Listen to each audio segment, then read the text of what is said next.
Welcome to this very special edition of the KJ Masterclass Live, the show which ensures that you profit from your time spent here with experts, either through their industry insights, information, or simply learning from them.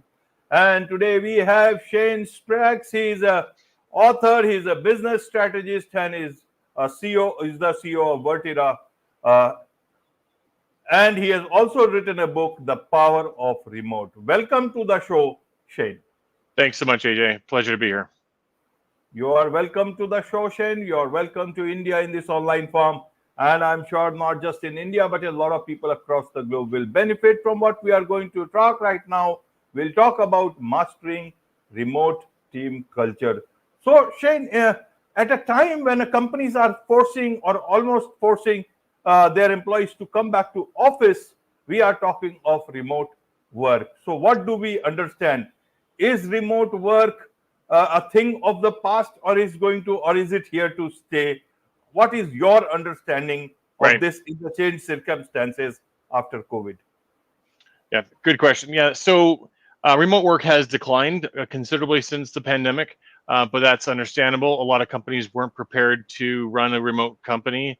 Running a remote business requires the executives, the managers, and HR teams to understand how to do it. But what we're seeing is that there's quite a bit of a pushback for people to go back to the office full time, and a lot of companies are ending up with hybrid, where the most common hybrid seems to be 3 days a week, Tuesday, Wednesday, Thursday. A lot of companies are still trying to figure that out, and a lot of the best practices that come from working a remote business apply to hybrid as well. So it's good to understand the mechanics of it and how on those Mondays and Fridays when people are not working in the office, how do people stay productive and work? Now, on the flip side, looking forward, this is just my opinion, but if I'm starting a new business and money's tight, and I'm looking for experts, and I'm maybe in a smaller community, and I can't find them with the people I work with, I'm probably going to start a remote business and start working with people all across the world to get my product or service out. Now, if you continue along that thread, a good portion of those will become successful. And they're just, the companies we work with today started small years ago. And so I think in the next 10, 15 years, we're going to see a lot more remote companies just for that reason. I can't personally understand or fathom the point in time where a business that becomes successful says, okay, let's build an office. Let's lease an office and bring everyone into it. You know, you might end up with I got my cat here. Pleasures of working remotely. she owns the office more than I do. So you can just imagine that, at what point do these burgeoning up and coming startups decide, hey, let's invest tens of thousands of dollars or more into renting an office, furnishing it with equipment and putting people inside of it, especially when you start with a business that's probably not central to the location the owner is in the first place. Logically speaking, this is the way of the future. But I don't mean to run on too long, but the other side of it is that when you talk to individuals about what they want, people want, there's a very small percentage of people who want to go back to the office full time. Maybe about 8% of people want to go back to the office full time. The majority of people want to work the office maybe once or twice a week. And that decreases as you go up. And there's still a fairly large percentage of people who prefer to work from home.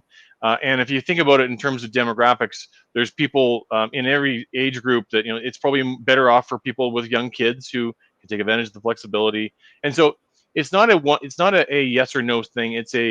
We're going to add this to the mix, and people will work differently in the future. Some people will be remote, some people will work hybrid, and still some people will work in the office. Right, Shane. To understand it better, let me first understand your company. You are the CEO of Virtira. What does Virtira do purely from a simple person's perspective? Sure. Yeah. So we are a remote only business. We've been in business for over 17 years. and we provide sales operations and sales enablement services to large tech companies. So what a sales operations team does is they come in and we take all the operational admin work off the sales team so that they can focus on the strategy of the sale. And we, as I said, we do this remotely. We hire people from all over Canada, typically from rural areas. We take full advantage of the remote lifestyle and look for people who can benefit from it. Okay. So basically, people or companies, they outsource their work to you and you people do it for them. Are you remote or are you also, how many employees do you have and how many work from home or how many actually have to come to office? Do you need an office? We don't have an office at all. And you know what? I've been working with Virtira for the last 4 years. I was obviously started my first remote only job. If you do the math, that was when the pandemic started, and it was an opportunity. I thought it would be a good opportunity to learn how to work remotely. And in that time, I worked with the former CEO to write a book. And we fluctuate in terms of size. We're actually right now around 20 people, but what I've found is that it's probably one of the most productive, pleasant, and friendly places to work. People are there to do their job. We only hire people who are self-motivated and can manage their time, and people just get their work done. And it's incredible to see how low drama that is. We don't have issues with people, in the hallways. People aren't getting interrupted in the middle of their day. People don't have to drive to work and waste an hour and a half of their day, so on and so forth. And it really does bring together a bunch of people who just are focused on the work and who love the work. So it's a best of both worlds. Right, Shane. So let's understand this whole remote work thing. It is going to be there. As you said, it will be full-time office, then there'll be hybrid, and there will be jobs which will be fully remote. Yeah. Sometimes I wonder what are these new terms are coming, badging and all that stuff. When companies are calling people back to home, back office, and they have to just like put their badge in, and they have to just show that they are attending in the office. They go to the coffee machine, have coffee, go back, and that is the type of things that have come up. Be that as it may, I want to understand then what are the challenges do you see in this whole remote culture? Because some companies are saying, we won't, you will almost be like a second class employee because you will not be getting promotions like the ones who are coming to office. So as a remote worker, do you think you have to really be able to agree to take this second class sort of a work culture for yourself? How do you see that as a company? Right, and so there's a lot to unpack there. The one bit about career decisions is clearly if you're going to go work with a large technology company who has an office already and they're bringing people back to the office, but they offer a remote option, you are probably going to be at a disadvantage against the people who are coming into the office and the people who are going after that corner office and rubbing shoulders with the boss on a regular basis. That's a fact, right? In a company such as ours, where we have no office and the entire company is already remote, and there's large companies out there that are working remotely. I was talking to a company not too long ago they have 400 people. They're based out of Vancouver, British Columbia, Canada, but they have 400 people working remotely from all around the world. They have ways of promoting people. It just makes sense. The big difference is that traditionally promotions and career improvements happen organically, which is to say by chance in a lot of cases, right? And a company that has remote employees, they have to make that a little bit more intentional. They have to say, okay, well, how do we promote people from inside? What kind of talent do we want to raise to the top, and how do we go about that? And that's a decision that the company leadership needs to make. So it really depends on the company you are working with, and it really depends on what you want out of life. I mean, a lot of people are picking remote work options because they want to also enjoy their lifestyle. They can get off work and not have that, like I said, the hour and a half commute. They can go straight to work, their family. They can pick up kids at at soccer or what it might be, and that's more important to them than maybe the corner office. So it's just giving people more choices. Absolutely, absolutely. So people will have to make those choices for themselves as per their needs, as per. So it will Yeah, be all options open. You decide, you will know from the very beginning whether you want to run for the corner office or you want to be happy in the, going with your kid down the corner of the street and having a good life down there. So yeah, that will be exactly. from very clear. This ambiguity will vanish if I understand. Yes, absolutely. And the other thing I would advocate is if you are a young worker joining the workforce, absolutely go into the office. There's lots to learn there. There's lots to learn how to deal with people. Right. Part of the reason why I can be successful remotely is because I have over 20 years working inside an office, and I don't miss I can handle the nuance of a conversation like this without having the whole body language, and I have the emotional intelligence to deal with it. Right. So absolutely, if you're just starting the workforce, go work in an office for a while and learn what you're missing, or learn what whether it's the right thing for you. There's benefits to both. Okay, so when you are starting out, the best is that go for a full time office work if it is available. Remote, obviously, if you are out of job, you don't get any chance.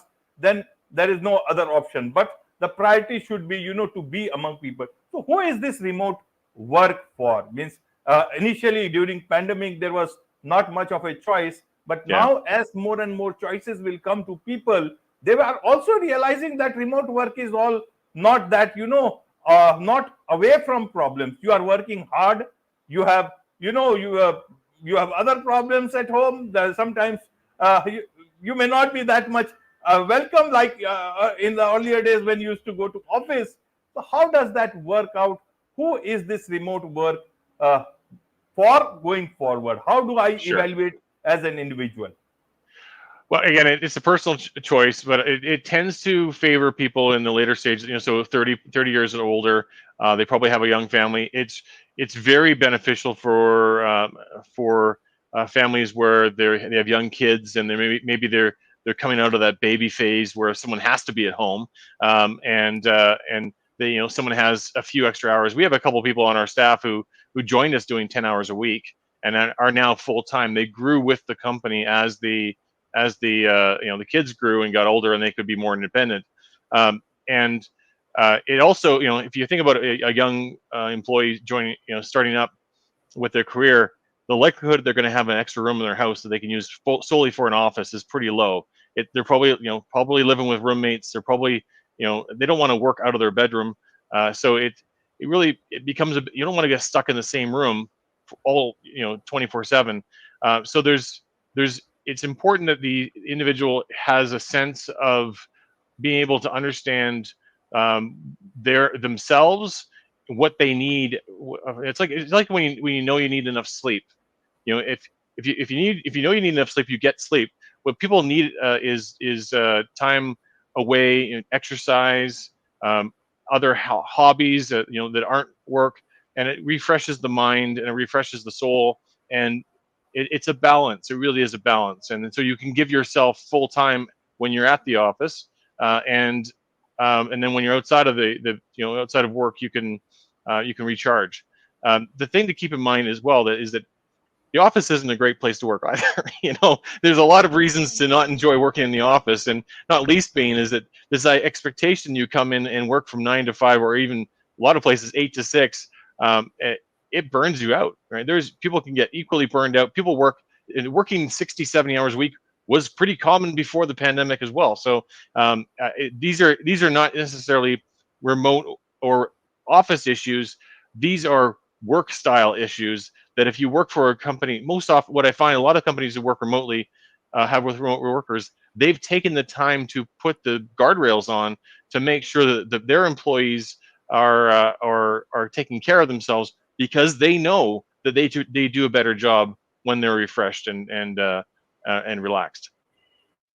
Right, right. These are good sentiments, but the fact is, you see, even in the real world, in the real offices, we are dealing with toxicity in workplaces, leadership crisis in workplaces, even and but still you have to be productive there. Yeah. There people will know at least you are present. But at home, even if you are working hard, you have to go that extra mile to show that you are actually productive enough.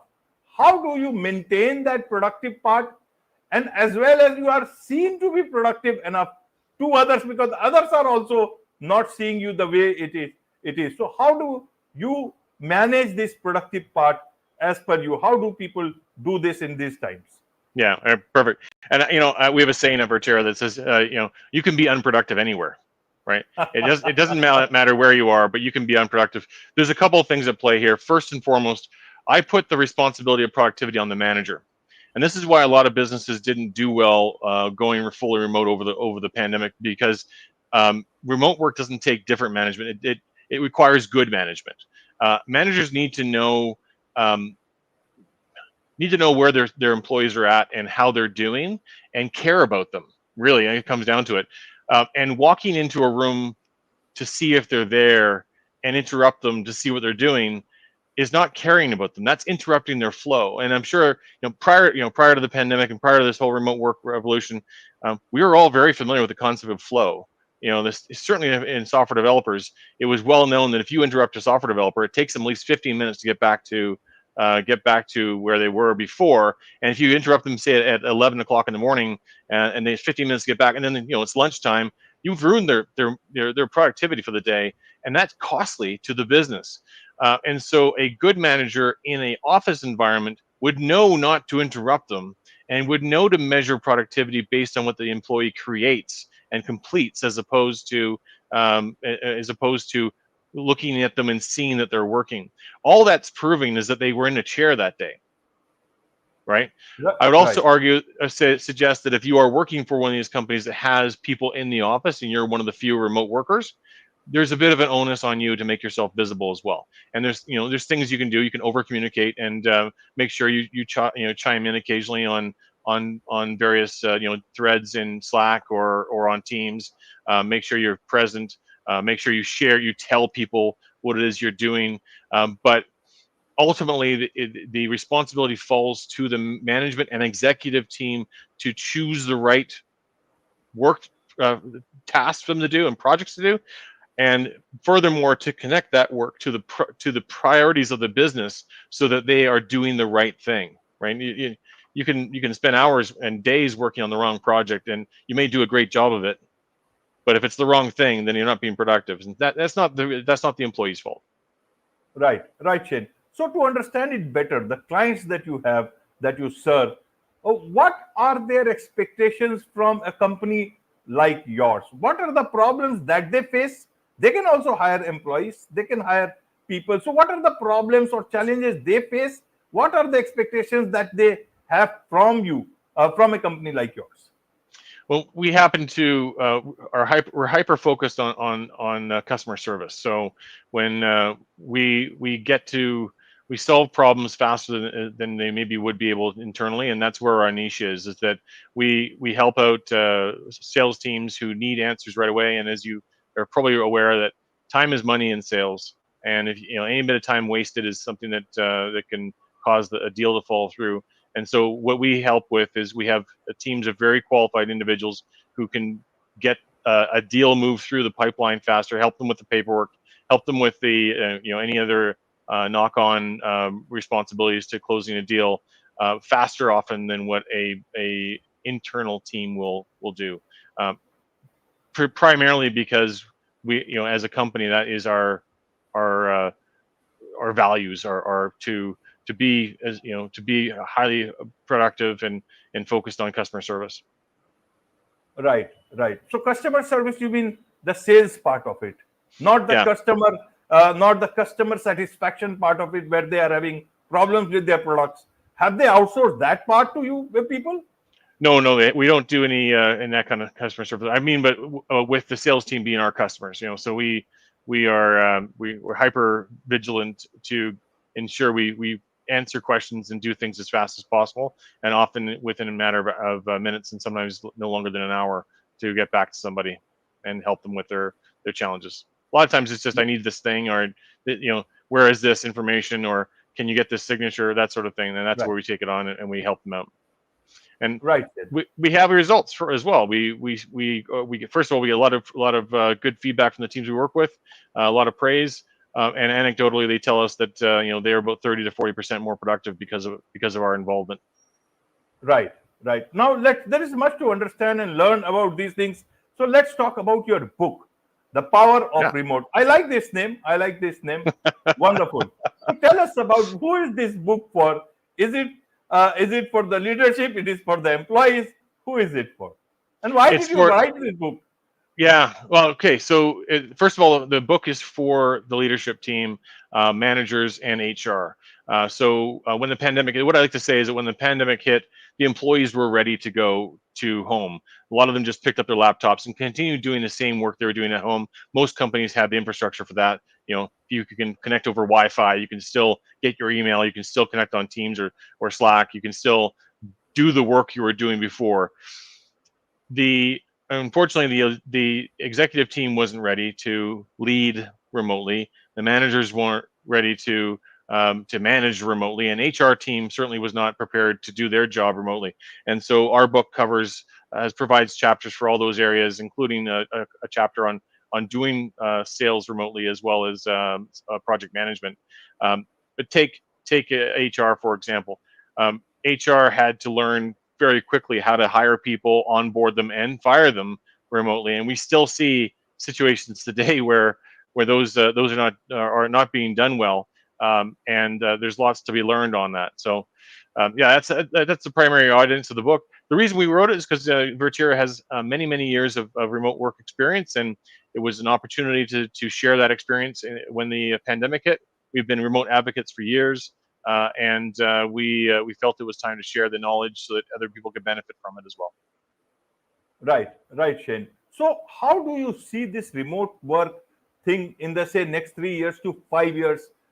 Do you think with all these different individuals scattered in different places, there will be some bots, some humans, and they will all be reporting to someone, a manager, which is also perhaps some centralized bot? Do you see things like that, or it is something different than this? Yeah, I don't have a crystal ball around what AI is going to do. That's to me, that's the major next disruption. But I think one of the key things that came out of the pandemic and the remote work side of things is hybrid. We're going to see more companies offering hybrid. We know that when you offer a remote, or at least a day a week at home, every day you give an employee back at home increases the chance that they will stay with your company. It's great for the bottom line. It helps retention. It reduces costs, and it allows you to have smaller office space. There's a article today about Amazon is looking at closing offices they aren't using, and it's going to save them $1.3 billion over the next year. So, and that's Amazon. Obviously, you're not going to get that kind of savings for a small company, but if you're not paying for your office, that gives you opportunity to do other things like training and promote healthy and wellness inside the business. And that's the other side of things, is that there's been a increase and shift towards healthiness, mental health, how to making sure that making sure that people have the things that they need to be productive and organize, and allow them to enjoy life as well. So it's that work-life balance is more like that work-life integration, is instead of it being a office versus home. Now it's sort of how this is my job. I live home. This is what I do outside of my life, and it's all starting to work together now. And people are seeing a better integration with that. Right.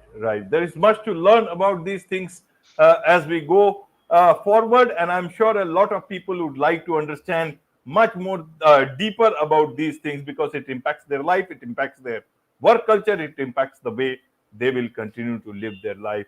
And so for those people who would like to learn more about you, from you, and those who would like to engage professionally with you through your company, what is the best way for them to connect with you? I love connecting with people on LinkedIn. So look me up. Just have to search Shane Spraggs. It's a pretty unique name. There's not a lot of people named Shane Spraggs. You'll find me. Virtira is also pretty straightforward. So look at us up on our website. And if you want to get a copy of the book, it's available on Amazon. We're happy to have you read it and give us some feedback. It's done quite well so far. So we're pretty happy with the response to it. And we even were bestsellers in a couple of categories on Amazon. So, look us up. Wonderful. With this, it's a wrap on this very special edition of the KJ Masterclass Live. Thank you so much indeed for joining us. Thanks for having me.